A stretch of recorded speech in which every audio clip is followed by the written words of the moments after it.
Welcome again. What I'm about to discuss today is probably the most important case in Sri Lanka with regards to our links to international law, primarily with regard to civil and political rights.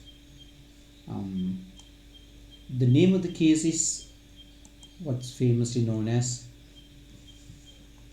Nalaratnam Sinnarasa case. In fact, this case led to Sri Lanka moving away from its commitments to international law as per civil and political rights. So, the decision made by the Supreme Court on this case would effectively cancel out Sri Lanka's commitment to International Convention on Civil and Political Rights. We'll discuss this case and the implications as we go on. So, first the story. What, why, and when aspect. Sinnarasa was a young Sri Lankan resident in Jaffna. He was arrested on suspicion of a number of conducts connected to terrorism, and he was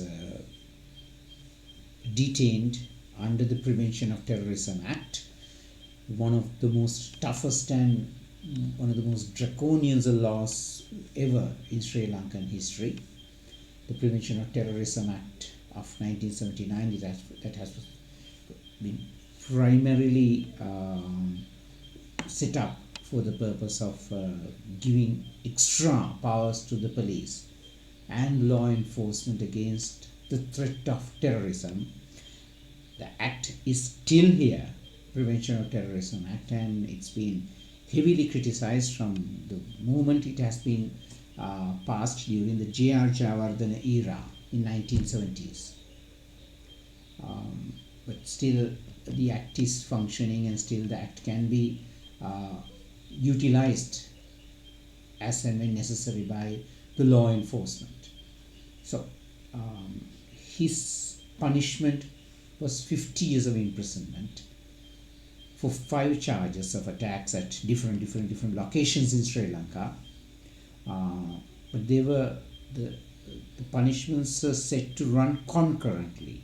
So there were 5 charges, so 10 years each, 50 years altogether. So since it's concurrent running, he would be spending in prison up to 10 years maximum. He appealed against the decision to the Court of Appeal. Court of Appeal rejected his appeal but reduced his sentence to 7 years consecutive rather than 10 before that.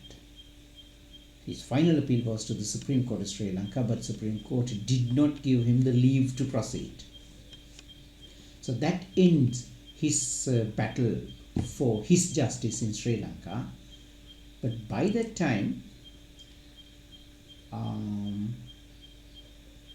okay, let me come into this particular meaning of the Prevention of Terrorism Act.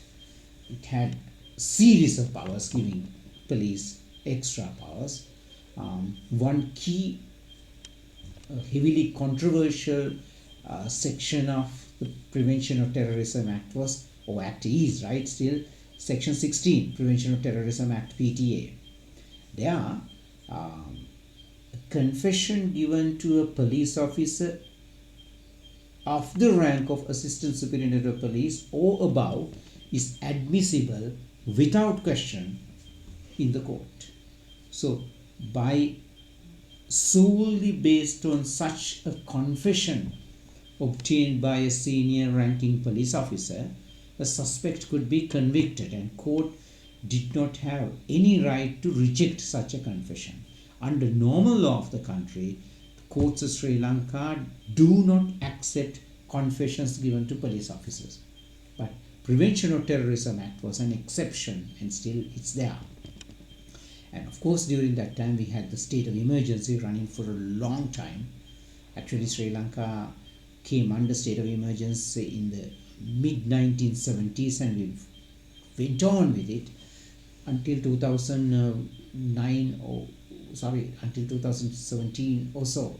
It was removed for a while, and we got back state of emergency with the attacks on couple of churches in April 2019. So still Sri Lanka runs under state of emergency. Yes, we have Prevention of Terrorism Act.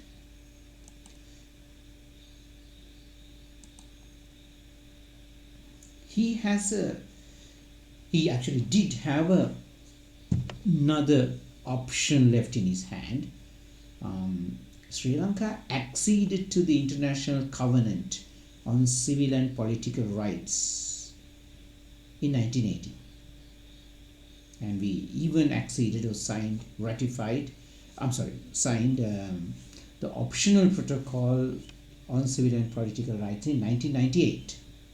Signed, not ratified, right? Not ratified. So under that, it was possible for a Sri Lankan citizen to make a final appeal to the International Human Rights Committee based in Geneva against a violation of civil and political rights against him in Sri Lanka. So that was set up, the Human Rights Committee, under the Article 20 of the International Covenant on Civil and Political Rights, something that has been acceded by Sri Lanka and accepted under the Optional Protocol 1998. So what was his charge? What was his complaint, petition to the Human Rights Committee? He said, he was subjected to torture during interrogation, and said that his confession was obtained under duress by violating the due process. And also he said his detention was a violation of multiple articles of the Sri Lankan Constitution as well as the particular International Covenant on Civil and Political Rights.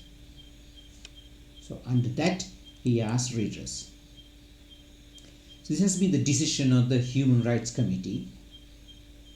After deliberations for a longer period of time, Human Rights Committee came to the determination that a fair trial had not taken place due to a number of violations of the particular convention, and requested Sri Lanka to respond within 90 days as per powers given under the convention to the Human Rights Committee. A member state has a duty to respond within 90 days and with information to give, providing measures as to what was the follow-up by the government with regard to the decision of Human Rights Committee. So then Sinnarasa made the complaint back to the Sri Lankan Supreme Court. This is what the Supreme Court stated in a five-judge bench decision presided by Chief Justice Sarathan Silva. He said, he was the one who wrote the final judgment accepted by all the other judges, that Article 3 and Article 4 of the Constitution grants sovereignty of the people, right, to the people, and it's inalienable, cannot be removed. The judgment further stated that yes, the President of Sri Lanka has acceded to the optional protocol. That means giving Sri Lankans a right to make that appeal. Any Sri Lankan, the right to appeal to the United Nations Human Rights Committee. Right? President has done so as per powers given under Article 33 of the Constitution. If you have a constitution, take a look at it. It talks about President's powers. But Supreme Court here said that the President cannot accept an obligation to an international court of justice without the consent of the Parliament that has the power to pass laws, legislative power, granted by the people. President doesn't have the power to increase the laws of the country without the consent of the Parliament of the country. So Supreme Court said what President did in 1997, actually that was Madam Chandrika Bandaranaike Kumaratunga. She's the one who accepted the optional protocol. But there, the Supreme Court said that the President has acted in excess of his power. President could have done only with the consent of the Parliament. Here the Parliament's consent was not obtained. So what President did in 1997, what the President did in 1997 was not right, Supreme Court stated. And yes, Supreme Court went on to say that Article 76 provides inalienable legislative powers to the Parliament. Sri Lanka Parliament is the only body that has the power to enact laws pertaining to the territory of Sri Lanka. No other body. So it doesn't come under the President, no under any other body outside the country. So Supreme Court went on to say the accession and the declaration does not bind the Republic, right? Clause 8, as has no legal effect within the Republic. Because what's the statement that whatever the statement that the International Human Rights Committee or the United Nations Human Rights Committee made, it has no effect on Sri Lanka because Sri Lanka is not bound to follow such a ruling. Because Sri Lanka law comes from the Parliament as per powers granted by the people. Only the Parliament of the Republic has the power to, either agree or enact laws in Sri Lanka. So, adding further, this has been the implication. International law would come into Sri Lanka only if the Parliament of Sri Lanka ratifies such a convention or such a law. Ratification by the Parliament, that means acceptance by the Parliament to incorporate such an international treaty or an international convention into Sri Lanka law is essential for it to be considered as law in Sri Lanka. So this has been the situation as of now. There are international norms and the customs such as diplomatic rights, etc., etc. We automatically follow, or rather trade customs. But take the typical conventions that Sri Lanka signs would not become law in Sri Lanka unless our Parliament ratifies it and unless Sri Lanka Parliament comes up with a specific law enacting such international convention as a law in Sri Lanka. Okay, so this case determined that our constitution is not a monist one but a dualist one. That means law in Sri Lanka, law applicable to Sri Lanka, can only be made by Sri Lanka, not by an international body.